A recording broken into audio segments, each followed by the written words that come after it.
भी पारित किया गया था। कोई स्टूडेंट ऑर्गेनाइजेशन डिस्कशन नहीं किया, कोई स्टेट गवर्नमेंट से डिस्कशन नहीं किया, एकदम अपने मनमानी की तरीके से जो ड्राफ्ट एजुकेशन पॉलिसी है उसको कानून बनाया गया। उसी तरीके से जो कृषि कानून है उसको भी कोई डिस्कशन के बगैर राज्यसभा में वोटिंग नहीं करवाई, स्टेट गवर्नमेंट से बात नहीं किया, किसान यूनियन से नहीं बात किया और उसके बाद उसको पारित किया गया जबरदस्ती के साथ। तो हमें लगता है कि ये जो पैटर्न है ये इसको हम समझ सकते हैं कि जिस तरीके से सरकार उनकी जो जिम्मेदारी है, स्टेट की जो रिस्पॉन्सिबिलिटी है वो रिस्पॉन्सिबिलिटी विथड्रॉ करते हुए इस देश को अंबानी अदानी कॉर्पोरेट के हाथों में देने का एक साजिश रच रही है। और इसलिए आज हम यहाँ पे आए हैं क्योंकि हमें लगता है ये जो लड़ाई है ये इस देश को बचाने की लड़ाई है। कॉर्पोरेट के हाथों से, अंबानी अदानी पूंजीपतियों के हाथ से इस देश की जमहूरियत को बचाने की लड़ाई है और हमें लगता है स्टूडेंट का हमारी जिम्मेदारी है। आप बात करते हैं कि लोकतंत्र को बचाने की लड़ाई है, वहाँ प्रधानमंत्री कहते हैं कि लोकतंत्र को खतरा है। लोकतंत्र भी है, इस कई तरह के लोकतंत्र के जो बयान है हमने सुने। प्रधानमंत्री का कि अगर कोई मुझे कोसता है, गाली देता है तो लोकतंत्र को खतरा है। रामदास अठावले कहते हैं कि अगर प्रदर्शनकारियों की बात मान ली गई तो लोकतंत्र को खतरा हो जाएगा। आखिर कैसे लोकतंत्र को सब लोग अपने अपने अकॉर्डिंग घुमा ले?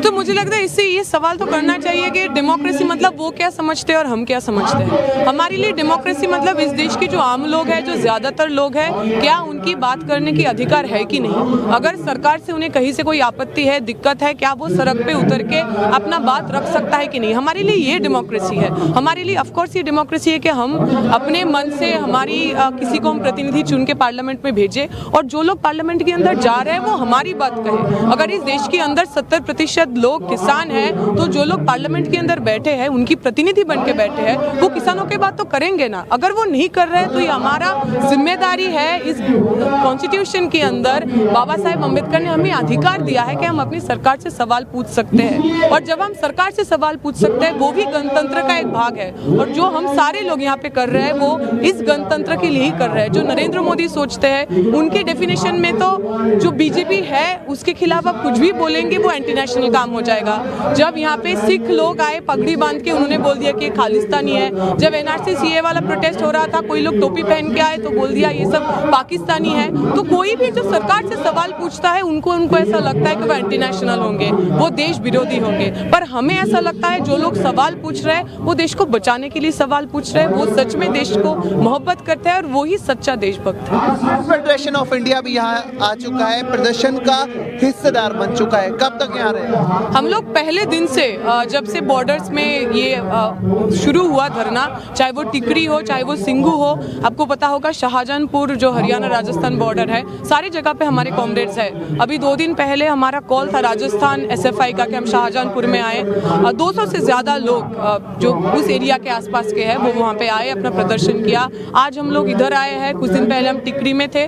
तो हम एसएफआई की ओर से जहाँ जहाँ पे पॉसिबल है हम अपने ओर से हम रहेंगे जब तक ये जो काले कानून है वापस नहीं लिया जाता, तब तक किसानों की जो आंदोलन है उनके साथ हम कंधे से कंधे मिला के खड़ा रहेंगे। अच्छा, एक सवाल आपसे जानेंगे कि सरकार कहती है कि 1-2 साल लागू करके देख तो लिया जाए, कि देखने में क्या नुकसान है? मतलब ये तो ऐसा लगने लगा कि 1-2 दिन के लिए मैं किसी को जहर पिला दूं और देख लेता हूं कि वो जहर काम कर रहा है कि नहीं कर रहा है। ऐसे थोड़ी होता है। हमारे देश के अंदर जो लोग, अब आप बोल रहे हैं कि हम किसानों के लिए कानून बना रहे हैं, तो जो किसान कह रहा है कि ये कानून हमें पसंद नहीं, आप उनसे बातचीत ना करते हुए उनका बात नहीं सुनते हुए कैसे कह सकते हैं कि हम 2 साल के लिए लागू कर देते हैं। 2 साल के लिए जो होगा, जो नुकसान होगा किसानों का, जो जाने जाएगी, उसका जिम्मेदार कौन होगा?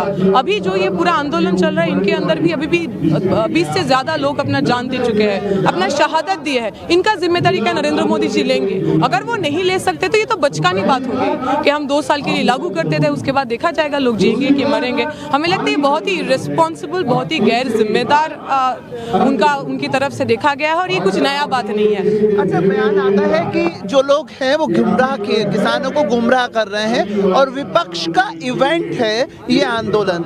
इवेंट कैसे दिखा? हमने देखा कई बॉर्डर्स पे कई लोग शहीद हो गए, किसानों की मौत हो गई है। तो इस आंदोलन को इवेंट कैसे दिख रहा है उन लोगों को, सरकार के लोगों को? जैसे आप लोग तो पत्रकार है, आप लोग देखे होंगे कि जितना भी भी यहाँ पे मंच है, कितने सारे विपक्षी पार्टियों के लोग यहाँ पे आए हैं। कोई राहुल गांधी, कोई भी बड़ा जो सोकॉल्ड जो विपक्षी पार्टी है, कोई आप देखेंगे नहीं, उनका चेहरा नहीं दिखेगा, उनका फ्लैग नहीं दिखेगा, आपको किसानों का फ्लैग दिखेगा, किसान यूनियन का फ्लैग दिखेगा, किसान सभाओं का फ्लैग दिखेगा। जिन लोगों की जीने मरने की सवाल है वो लोग आंदोलन पे उतर के आए हैं। और नरेंद्र मोदी जी को ये बात हजम नहीं हो रही है, नरेंद्र मोदी जी भाजपा को ये बात हजम नहीं हो रही है कि लोग सड़क पे उतर के आके उनके आंखों में आंखों डाल के उनके सवाल पूछ रहे हैं, इसलिए वो मलाइन करने की कोशिश कर रहे हैं। कभी बोल रहे हैं कि ये इवेंट है, कभी कह रहे हैं कि यहाँ पे खालिस्तानी है, कभी कह रहे हैं कि लोग घूम रहा है। हम तो कह रहे हैं आप तो इस देश की सबसे बड़ा पार्टी है, इतने सारे आपके पास गवर्नमेंट्स है, आप आइए ना, आप समझाइए, आप जाइए लोगों के पास, सुनिए वो क्या कहना चाह रहे हैं। अगर सच में आप सच कह रहे हैं तो कोई झूठ बोल के कैसे लोगों को गुमराह करेगा, कितने दिनों के लिए गुमराह करेगा। हमें लगता है जो लोग यहाँ पे आए हैं वो सोच समझ के आए हैं, वो यहाँ पे आने पे मजबूर हुए। आप देखे होंगे बहुत ऐसे लोग हैं जो बुजुर्ग हैं, जो इन सर्दी में शायद अपने घर से उन्हें नहीं निकलना चाहिए, पर फिर भी वो आए हैं। बहुत सारी औरतें अपनी परिवार छोड़ के यहाँ पे आई है, बैठी हुई है, क्यों?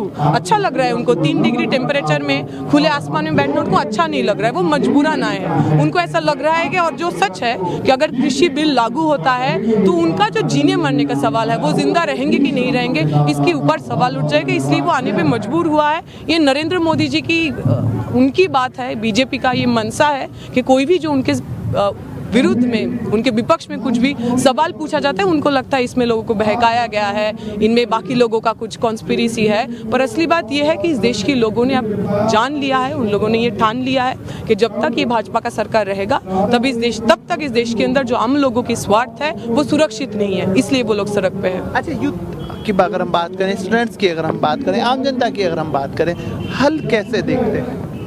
हमारे यहाँ के जो किसान लीडर्स हैं वो ऑलरेडी बहुत बार मीटिंग में जा चुके हैं। उन्होंने अपना मांग बहुत सीधा सीधा रखा है, जो 3 काले कानून हैं उनको आपको वापस लेना पड़ेगा। और मुझे नहीं लगता इससे ज़्यादा सिंपल सॉल्यूशन और क्या हो सकता है। मतलब ये तो बीजेपी का, ये तो जो भाजपा का सरकार है उनका जिद है कि इतना कुछ होने के बावजूद भी, इतने सारे लोग सड़क पे आने के बाद भी वो ये मानने के लिए तैयार नहीं है। इस पूरे आंदोलन को देखते हुए या इस पूरे वक्त को देखते हुए जो वार्ता हुई, जो मीटिंग्स हुई, उसके बाद आपको संभावनाएं लगती है कि बिल की वापसी होगी? हम तो पूरा विश्वास के साथ यहाँ पे खड़े हैं कि जरूर इस बिल की वापसी होगी।